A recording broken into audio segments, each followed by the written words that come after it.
Les États-Unis, avec une stratégie qui était très consciente et machiavélique, sont devenus la grande superpuissance.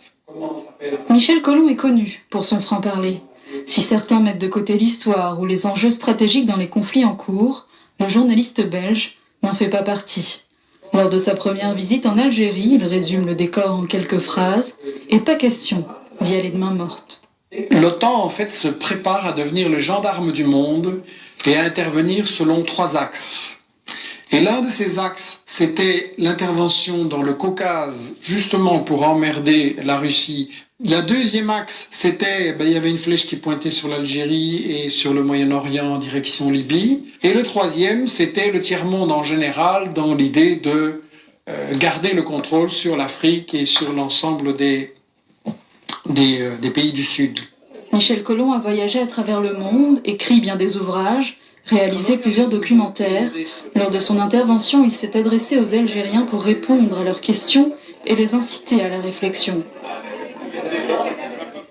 C'est la guerre d'une minorité contre tous. C'est ainsi que Michel Colomb qualifie les récentes guerres. Une minorité qui se maintient au pouvoir par la force, la violence, mais aussi par le mensonge ou la tromperie de l'opinion publique. Ces analyses font des émules sur les réseaux sociaux, mais plus encore auprès de toute génération. Ils sont venus des 4 coins d'Algérie pour le rencontrer. Du plus jeune au plus politisé, ils sont dans l'ensemble tous d'accord avec ses propos.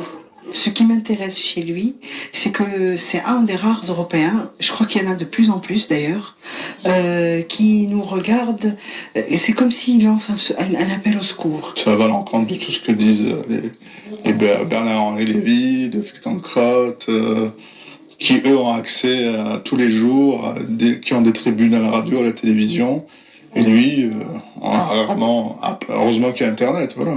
Quand on voit aujourd'hui qu'on est dominé par des médias mensonges de partout, qu'il est une des voix, une des autres voix. Il nous donne le bon cheminement vers la conscience.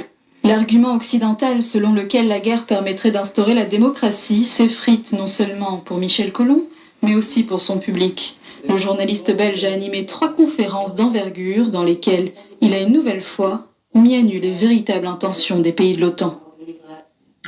Comme on vient de le voir, donc des idées assez appréciées de Michel Colomb ici en Algérie. Nous allons en débattre ce soir dans Controverse. Michel Colomb, vous avez développé ce qu'on appelle aujourd'hui le média mensonge. Vous faites partie de ceux qui ont développé ce concept. Est-ce que vous pensez que ce concept du média mensonge est encore en vigueur aujourd'hui? De plus en plus. Écoutez, c'est pas moi vraiment qui l'ai inventé. Oui, en fait, vous avez participé à la conception. Et Herman, dans les années 80, ont analysé le système des médias en disant que dans les démocraties, c'était plus efficace que les dictatures et que ça ne servait pas à ce que les citoyens soient informés, mais à ce qu'ils approuvent les politiques de leur gouvernement et derrière les gouvernements de leurs entreprises. Et je crois qu'on le voit, à chaque guerre, on ment à l'opinion publique. Chaque guerre est préparée par une grande mise en scène. Après coup, on nous dit « Ah oui, c'était pas vrai, il est trop tard, la guerre... » Pour vous, Michel Colomb, aucune guerre n'est justifiée puisqu'on ment au peuple.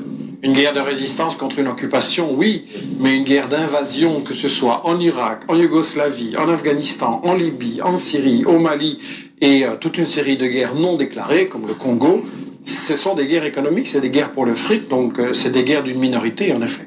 Mais les gens qui développent le concept du média mensonge, on les accuse toujours d'être complotistes. Oui. Michel Colomb, vous avez subi évidemment cette critique. Comment vous réagissez à cette critique récurrente? Écoutez, complotiste, c'est l'argument de ceux qui n'ont pas d'argument quand on amène des faits et qui ne savent pas quoi répondre. Moi, je mets au défi tous ceux qui me traitent de complotiste de venir ici et de me montrer en quoi ce que je raconte ne correspond pas aux faits. On vous a même traité d'être le roi des complotistes belges. Vous savez à qui je fais allusion, bien sûr.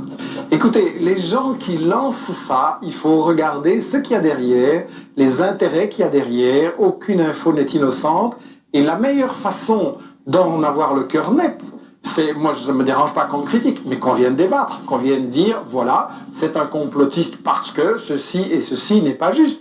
Les gens qui nous disent que les États-Unis disent tout ce qu'ils font, qui sont honnêtes, qui vous disent la vérité sur leur guerre, qui ne cachent rien, c'est peut-être des complotistes. On accuse toujours les gens qui veulent dire la vérité